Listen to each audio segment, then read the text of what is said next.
Okay, follow-up, second video on this unrechargeable.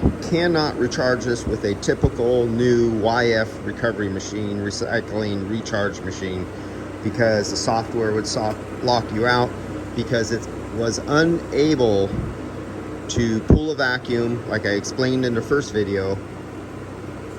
This would have to, normally they'd say, oh, it needs a compressor. It didn't need a compressor. It would be nice to do a shaft seal, but labor is so damn expensive now to pull the compressor and do a shaft seal, or try to do it down in there, or you'd say pull a compressor, follow the book. It's cheaper just to swap out the compressor.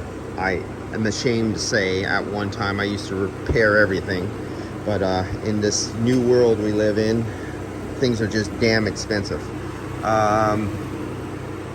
But I'm able to recharge it. You can see it's getting down to 38 degrees here. There you go. You can see it's cycling off and on, off and on.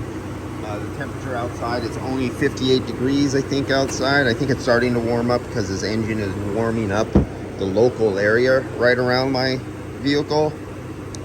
Yeah, it's gone up to 60 in there. It was 58 when I just first started the engine.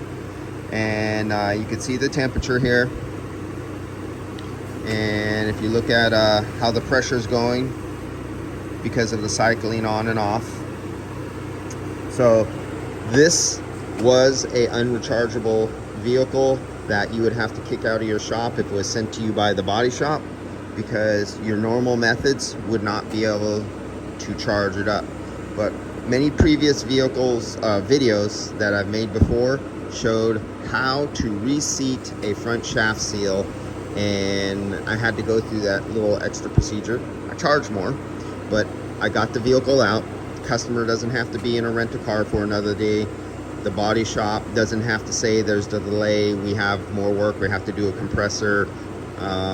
You know, basically when a body shop, this is what a lot of mechanical shops don't understand.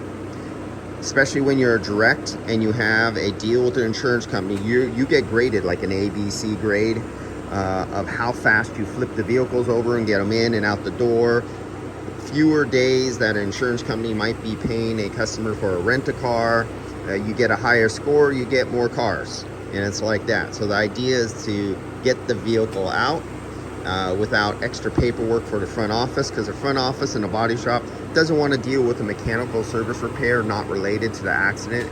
There's a lot of phone tag that has to go and authorization, and in this case I saved them from all that by being able to know and understand how a system works and the recharge and the physics of the gas and pressures, and is going, as you can see. So this is the follow-up video, and this gets data recorded. Everything here like this all goes to the customer to prove the system is working properly. And as you can see, oh, look at the high side pressure. This is working. Well, it just disengaged. Wait for it. There, it just kicked in the clutch, and it just kicked out, I believe. High side pressure, 80 psi, and that is normal on this vehicle. 80 psi on the high side is normal. All right, see you guys later. Oh, don't forget your Nylog. Don't forget to shop at TruTech Tools to get all your air conditioning testers, components, leak detectors, anything to do with air conditioning. TruTech Tools is the place to go, especially for the field piece JL3 RH humidity and temperature sensor that allows you to do grafting like this and prove to your customer how many minutes you were testing it for live on the vehicle with Bluetooth to software, and you will be the shop who can prove what you done or prove what the other shop didn't do correctly. Depends how you look at it. See ya.